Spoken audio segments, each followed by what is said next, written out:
our team, and I just have a few slides, so you guys are lucky. We're going to get right to the important stuff of the webinar. But so I have Dan Russell here with me. Dan is our CTO. Dan and I both have been with the company, I guess if you add it up, 20 plus years. But I guess first off, thanks for joining.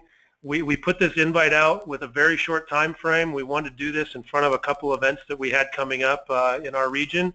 So I appreciate you jumping on and joining us for this presentation. I think it's going to be a good one.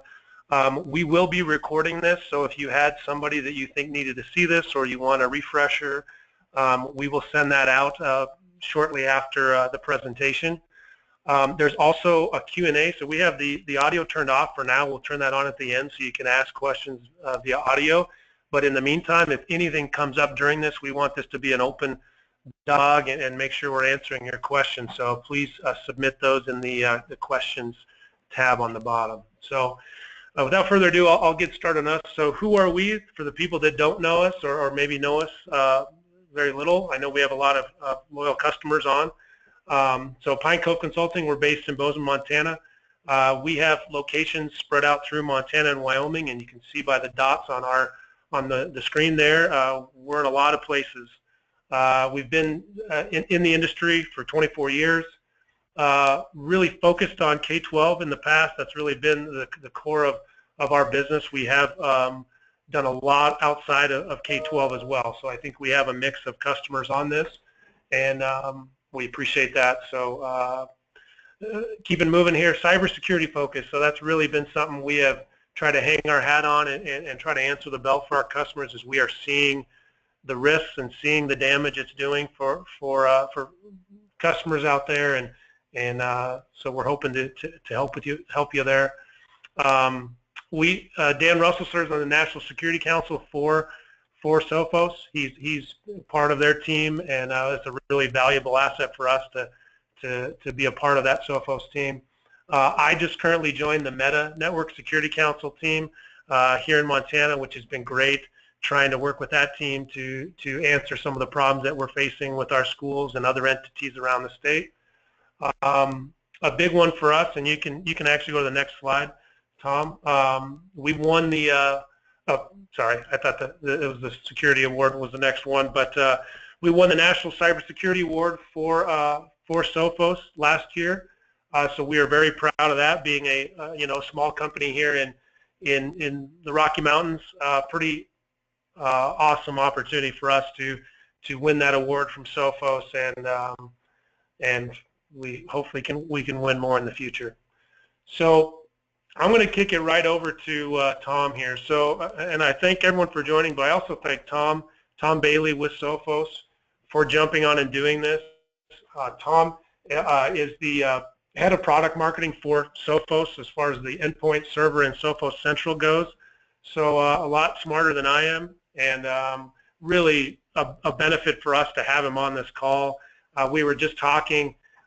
Sometimes we feel in the Rocky Mountain states, or the flyover states, as some people call them, we're sometimes the last people to hear of new and upcoming things. And what Tom informed me of is some of these slides that we're going to see today, we might be some of the first people seeing them, as he's going to be presenting this basically all over the world here for the next couple of weeks. So pretty awesome for us to be on the front end of that.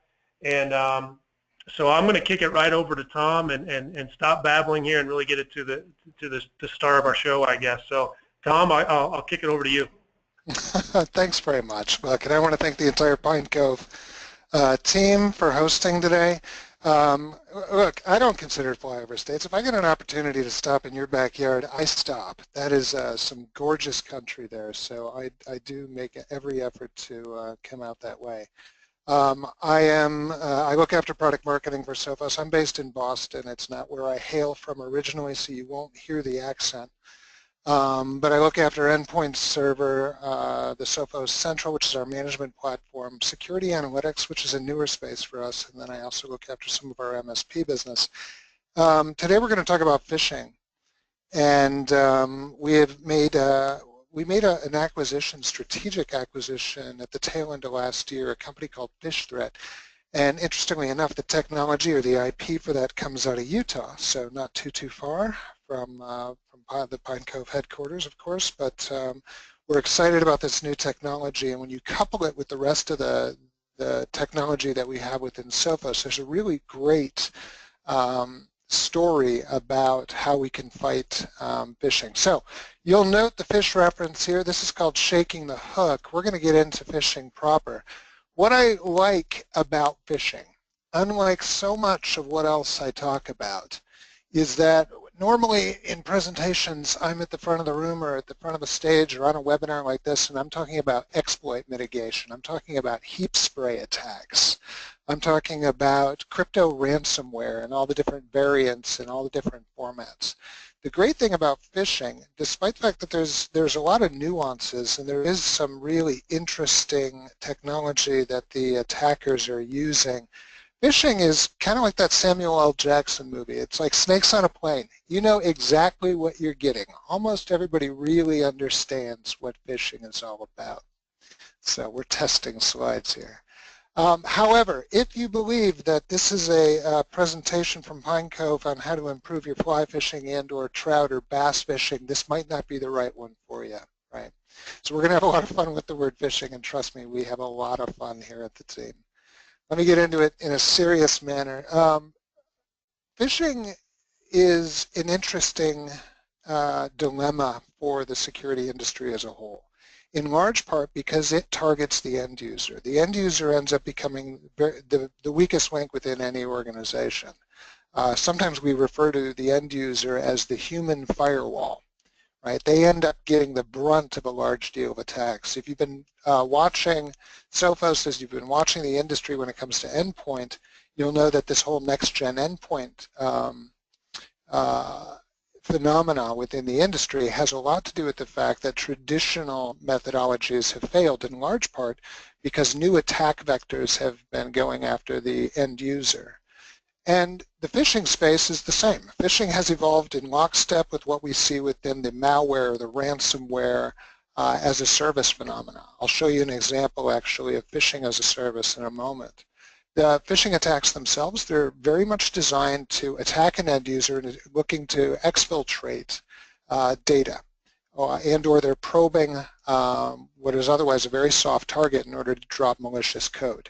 It's not necessarily the end user that they're after. The end user ends up being the entry point. In many cases they could be. When you look at, for example, a whaling attack, whaling is where you get an email impersonating your boss or the CEO or an executive member of your company.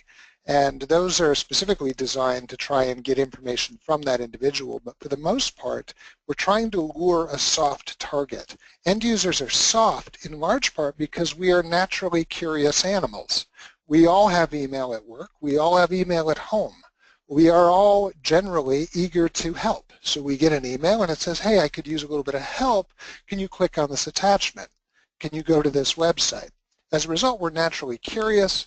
We're also recently empowered when you think about all the connected devices that we have at work as well as at home. The Internet of Things contributes to that a great deal as well. We feel savvy enough in order to make our own decisions. We're not calling legal asking if we should open emails. We open emails. So there's a number of ways to approach the problem, and one of those ways is around security awareness and training. I'll touch on that in particular today. That's the real technology and the IP that we gained from this acquisition. So let's look at the problem statement. When we look at 2016, and I'll just run through this relatively quick, we're in tax season again here in North America, and when you look at this time of year in 2016, there was a bit of a spike that happened, and it ended up being the highest on record by the IRS. The IRS just a couple weeks ago issued a new press release warning the public about phishing. The Knickers botnet went quiet in around the May time frame. We saw Brexit happen within the UK, and we suddenly saw a huge spike around that. We saw a surge around virtual servers. That was about 10% of the total attack vector that we saw in October, November of this last year. And then all of a sudden that botnet went quiet again and things began to drop off. You can see the botnets are actually doing a great deal with the spamming, a great deal with the phishing attacks themselves. So the phishing industry as a whole as part of the advances within that attack vector, it's become more and more automated. When you look at the trends and you can stack 2016 over 2015, you can see that it's a dramatic increase. In large part, that has a lot to do with ransomware. Ransomware in and of itself is obviously not a phishing attack. However, it is a major payload for the majority of either spam or malware that comes from email or from phishing attacks themselves. When you stack this up a little bit differently and you get a different view, you begin to see the overall views at a country level. The U.S. is number one. As a matter of fact, and I think I built it out here on the slide, informationisbeautiful.net is they do all sorts of infographics, and I cut this one. Canada's doing super well with personal freedom, and Mexico with lemons, and Cuba's got good doctors. The one thing that the United States is number one in right now is spam emails. So the U.S. is number one when it comes to the attacks. You can see the other countries, they rise and fall, oftentimes based on recent news and events. The best spammers, the best phishers, if you will, are leveraging current affairs within countries, and they go and attack. You saw that in the Brexit example. Overall, there's a ton of data. I'll just touch on a few of these here. The phishing phenomena falls into what the FBI considers to be the business email compromise marketplace. That is, in 2016, was a $3.1 billion market. So that's in damages. Right, so it's crazy. When you look in the middle section there, the Verizon report indicates that the phishing emails, CTR is click-through rate. Phishing emails have a 6x over marketing emails in terms of click-through rate. Right, so that's, as someone who's in marketing and who's worked around, you know, emails that are sent from marketing organizations, that is a phenomenal return. Right, so it shows you just how susceptible the end users are. The last one speaks to whaling. This one is where 35% of the surveyed indicated that the email was impersonating the CEO. So net, there's a ton of data that's out there. I'm not intentionally attempting to sell purely based on fear, but the damages have been rising, and they've been rising dramatically. So let's do a little fish spotting and understand what the space is. So there's different forms of phishing. There's mass phishing, there's spear phishing. I touched on whaling. There's also phishing attempts that come across mobile devices. This is referred to as smishing, which is like SMS phishing, smishing. And then there's still forms of, and it's resurging a bit, around leaving voicemails. And this is referred to as vishing, as in voice phishing, vishing. But effectively, they're hoping to get the recipient to go ahead and open an attachment, click on a link.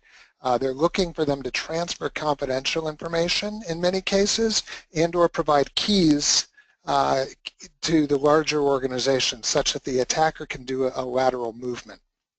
In a good example of mass phishing, and you've probably seen this in your personal inboxes or some of the employees and or students, you'll get these types of messages indicating that in this case your Netflix account or your Amazon Prime account has been suspended. What they're really hoping for is that you're going to click on that link. If you hover over a link like that, you'll note that it's probably not going to a secure HTTP protocol. It's probably not going to a Netflix.com account. Right? They're luring you in, and they're getting better and better at looking legitimate.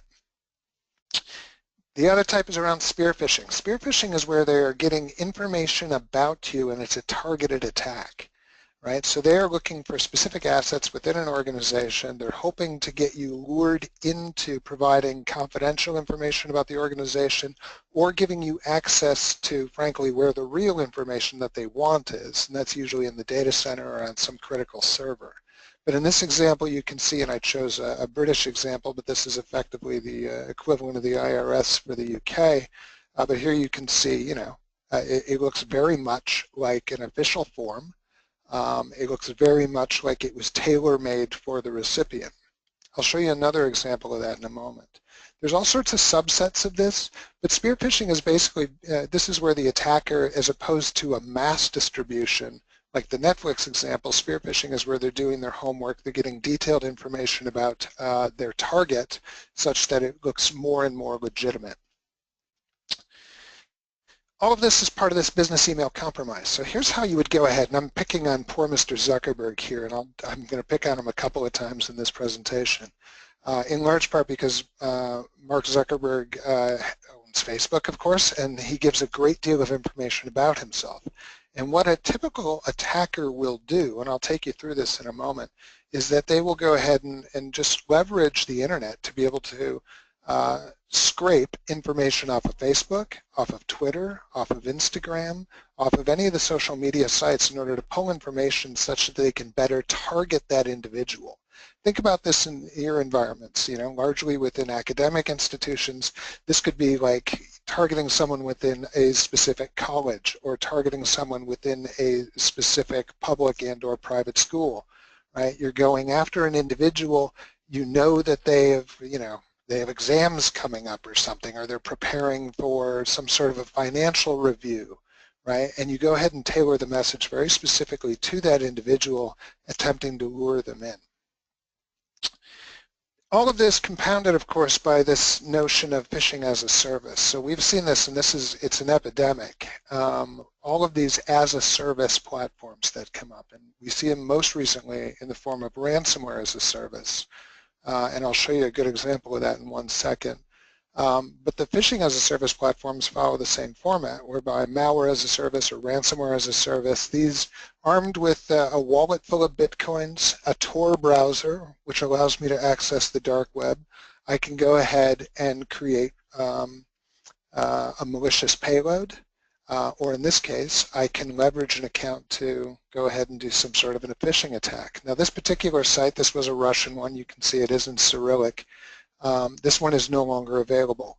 It's similar to a very famous one on the malware side of the house called Black Hole, also not available. But the problem with these sites is as soon as the authorities take one down, it's kind of like the notion of Hydra. You cut off one head and, you know, 9 other grow back.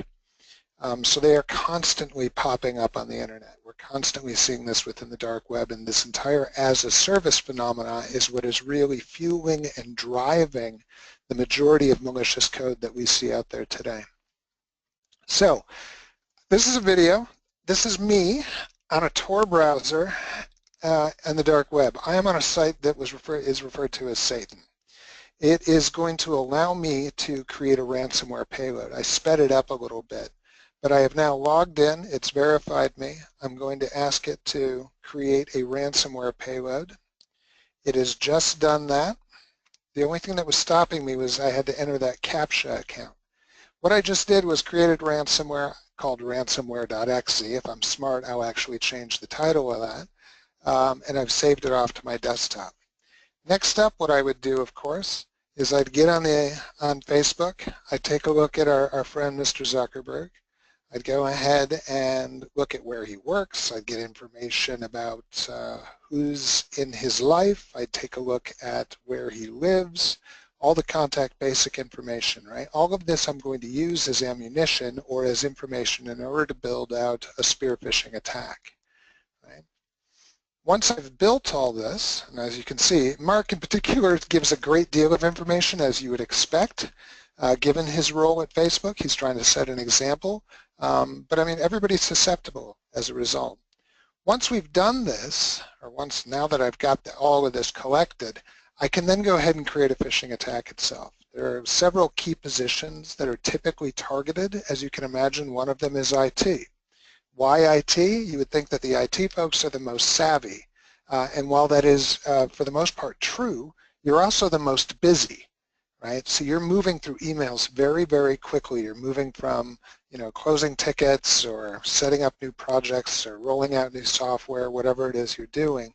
As a result, you're very, very busy. But from an attacker's perspective, you also have the keys to the kingdom. It's actually your machine that I want most of all. I might want HR, I might want finance, but if I find someone who's junior in HR or someone junior in finance, it's not going to have the information I want. I want that super user password, right? I want to be able to get into a master account such that I can do a lateral movement from your machine into the data center for your organization. So what I'm going to show you here, Chris Hagerman is the CEO of Sophos, and this is a classic example, and this is a real email that did come in. What you'll note here, of course, is what's referred to as spoofing. Spoofing is where it doesn't say sophos.com. Instead, it says totalprotect.net. Now, this will fool some people, not everyone, right? Usually what happens in a true attack is that you will end up seeing a bit of a hijack, usually using an exploit, but it's someone breaking into the mail service itself. Targeted attacks from an aggressive adversary will not be stopped. And so this is another example of something that has come through many organizations, and even our executive staff, we do see things like this. So you'll see an email that comes into an individual within an organization. That individual responds. Of course they'd respond. It's to the CEO of the company. From here, they're saying, I need a favor. I need you to transfer some money. And then, of course, as you can imagine, the emails continue, and you end up seeing that payload being made. So we see a great deal of this type of activity. The spoofing of emails still works, but the majority is legitimate, and/or it's linking you. It's bringing you to an external link. In this case, it could be downloading ransomware or some other malicious information, or it's doing some sort of data harvesting. So let's talk about anti-phishing as we have it from within Sophos. Now that we've unpacked the problem statement. We refer to this as weapons of mass prevention, but we've got a number of different technologies, and the way we layer this, or we feel this is the best way to layer it, is this notion of the front line, which is both our email as well as our web gateway. Here we're looking for email scanning, we're scanning for malicious code, we've got an anti-spam engine, we're looking for URL filters, looking for spoofing emails. So again, if it doesn't have a proper domain name, we'll flag it. At the web gateway side, we'll be able to block known bad websites. We've got time of click, which is TOCs. So if you click on something, we'll do a quick scan on the website that it's about to take you to. And then there's the whole notion of sandboxing, so being able to open up a file within a protected sandbox and let it detonate there, for example, if it is a piece of malicious code. The next level down, of course, though, is the user inbox. So here it's largely about training. It's doing attack simulation. It's training and testing, and then lastly is reporting. I'll show you more about Phish threat in just a moment. And then what we refer to as our very last line of defense is sort of the hallmark of our next-gen platform around endpoint, and that has everything to do with exploit mitigation or exploit prevention. It has our anti-ransomware technology built in. We can clean up any malicious code, and then we've got an incident response component around root cause analysis. So here you can see lots of different defenses from Sophos in order to combat the epidemic of phishing. Many customers have told me, they said, well, what if I just bought into your last line, right? What if I were to just go with Intercept X, which is an okay strategy. It's better than nothing at all.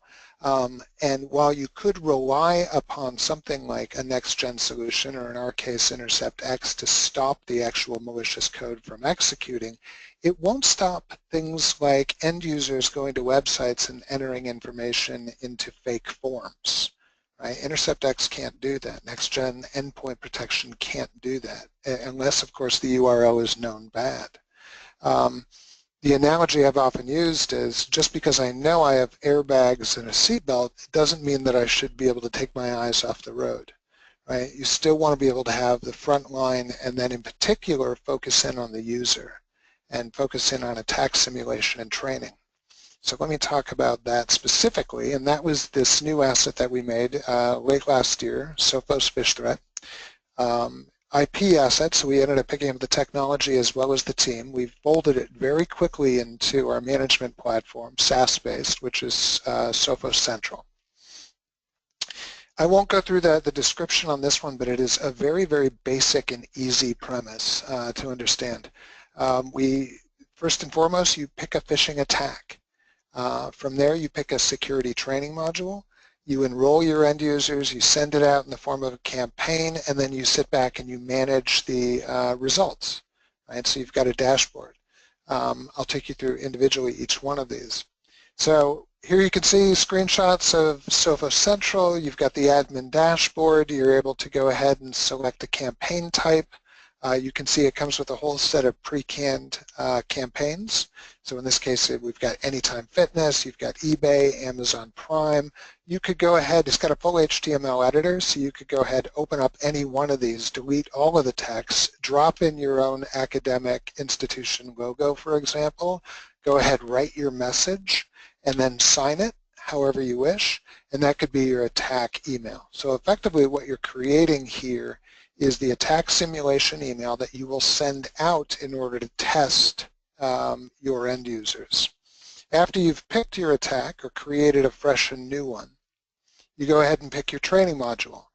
The training modules are designed to do a number of different things. You can pick different ones based upon different types of attacks. So for example, you could go after a HIPAA specific, you can do just basic phishing testing, you can do one around attachments, you could do a training based on credential harvesting. The trainings themselves are not really designed to make your end users experts. It's not looking to certify them with any type of security certification. They're very short, they're quick, they're personalized. So if I were to get the email, I click on a link, I will be presented immediately with an indication that, hey, it'll call your name out, hey Tom, in the event that this was a real email, this was an attack. As a result, we request that you go through the training. So you go into the trainings are short. The trainings are designed to do nothing other than to make the end users more discerning in the way that they handle email. And you can begin to see that by managing the overall results.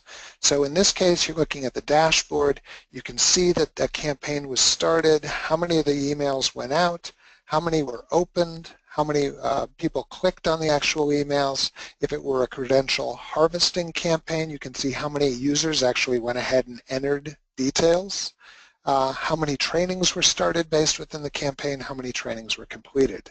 So you get an overall view per campaign of the overall health of those recipients. And you can drill down. So in this case, this is one of my employees. I went ahead and phished him. I asked him to purposely fail. He's actually pretty smart, but he went ahead and failed 2 of these campaigns that I launched against him. And as a result, he got the badge of sushi. Now we have a little bit of fun with the different categories for each of the individuals. We'll probably change some of this as we fold it more into the Sophos brand. But we want to keep overall this sort of almost a gamification, these badges. It gives a good indicator to the IT administrator as to the overall health of an individual. But when you look at and you bubble this up, you get a good view of the overall health of an organization or a department. So you can begin to understand your overall security posture within an org based upon the phishing tests. To give you a little more color here, here's the actual what's referred to as the Phish Threat Index. And to be honest, this was one of the major reasons we made the acquisition of this company, is because they have all of these analytics and algorithms by which they build out this index.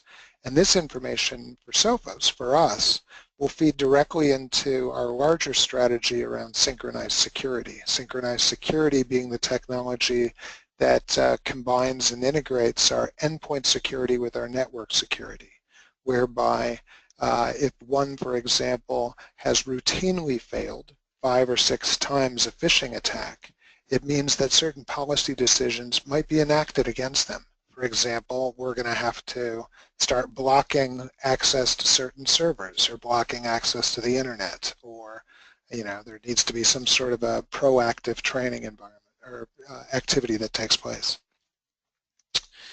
So the differentiators around Phish Threat are simple. There's one, we're Sophos, we know security.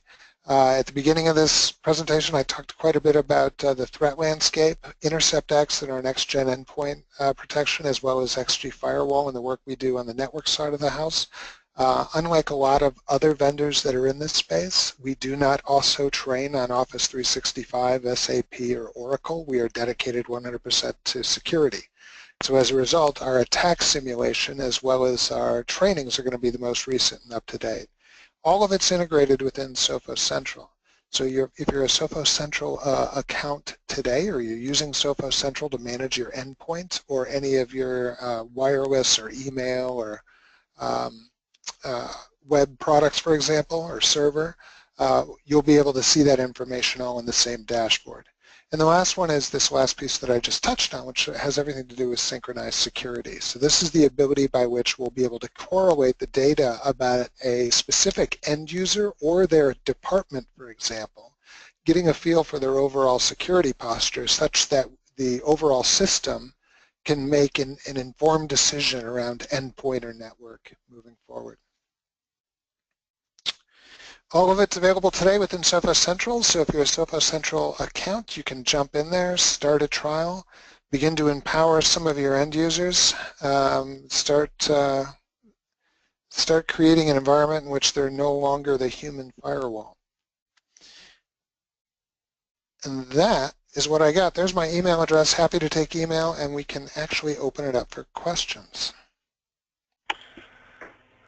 Thanks, Tom. This is Brandon here, and as people, hopefully people have a few questions here, but one comment I wanted to make is one thing that I've noticed, and it's kind of came up in some of the councils that I've been on here in the state, but it seems to be there's a division where people either get on this professional development and training the end users or solving it by solution and treating it almost like you have to be one or the other. And this finally, to me, lets us be able to say what I always thought it is it's both. You have to train and we have to educate our users and empower them to make the right decisions, but we also we need to prepare for the worst and prepare for when they make the wrong decision. So that's what was so exciting for me. I've lived more in that teaching and educating world, but I know that solutions are important. I think this really bridges the gap between that being kind of a polarizing philosophy. It's bringing us together to say, hey, I get it. We need to train. We need to empower our users, but we also better put the systems in that give us the best chance of success. So thank you for the slides and all that, and hopefully we open it up to questions, but really a great presentation. And I think, is there any questions out there yet? We'll take a look. Let me jump into the console, see if anyone's tapped one in. You know, your point is a good one, and that is, you know, in this, you know, I've been in the security industry for a long time now, and we've always talked about ushering in this culture of security from the end users up, and that's always, I mean, that's always been a good mantra. We've always talked about that. We always say the best security is when you can percolate security through all users. The reality is that it's a really hard thing to do. As a result, it's always been a reactive measure. This is a proactive stance. This is proactively targeting. It's difficult to say sometimes, but you are targeting your own end users in order to force this lesson home.